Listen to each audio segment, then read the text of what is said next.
সদলীয় নেতার বাড়িতে অর্থাৎ উপপ্রধানের বাড়িতে ফের আক্রমণ এবং এই আক্রমণকে ঘিরে কিন্তু রীতিমতো চাঞ্চল্য ছড়িয়ে পড়ে, আতঙ্ক ছড়িয়ে পড়ে গোটা বিশালগড়ে।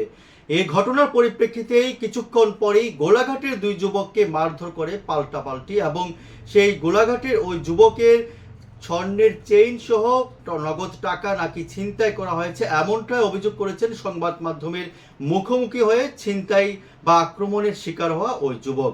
দেখুন সদলীয় অর্থাৎ গোষ্ঠী কোন্দলে জর্জরিত শাসক দলেরই উপপ্রধান, প্রাক্তন উপপ্রধান এবং যুব নেতারা সংবাদ মাধ্যমের মুখোমুখি হয়ে কি বলছেন।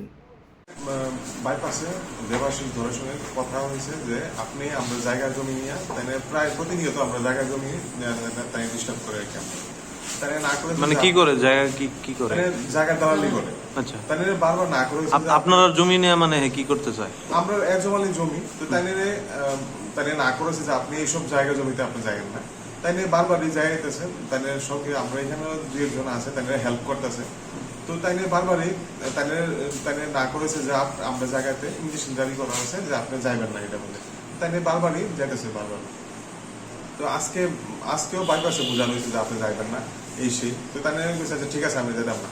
তো এই কথা করে তাই আয়া বসে তাই পরবর্তী সময় আধা ঘন্টা পরে তাই বাড়িতে গিয়া 40-50 জন মানে মাফিয়া টাইপ লোক পাঠাইছে, গিয়ে আমার তো যা খুশি অস্তিস বকাবাদ্য করতেছে যে ফেলে লাগবো ছেড়ে লাগবো এইসব, আমার মার যা খুশি বকাবাদ্য করতেছে, ঢিলাইতেছে আমার বাউন্ডারি বেড়ার মধ্যে ঢিলাইতেছে, যা খুশি বকাবাদ্য করতেছে, এখন বাইরিয়া ছিয়ালামো টান দিয়া ফেরালামো এইসব যা খুশি বকাবাদ্য করতেছে। তারপর আমরা থানার দ্বারস্থ হইলাম যে আমরা তো এখন রাত্রেবেলা আমার ছেলে, ছোট্ট ছেলে 10 বছর, হে কান্নাকাটি করতেছে বাড়ির মধ্যে, এখন হে কি করবো, হ্যাঁ কান্না করতে, আমার বাবা অসুস্থ মানুষ, স্ট্রোক করছে। আপনারা কি মামলা করছেন? হ্যাঁ আমরা এখন মামলা করতে আছি, কারণ আমরা রাত্রেবেলা আমরা উপরে অ্যাটাক করতে পারে, তার লেগে আমরা থানার মধ্যে মামলা। আপনার বাড়ি কোন জায়গায়? আমরা বাড়ি 1 নম্বর চৌনগর স্কুলের সঙ্গে। ঘটনা কোন সময়? ঘটনায় তো 10টার সময়। ঠিক আছে।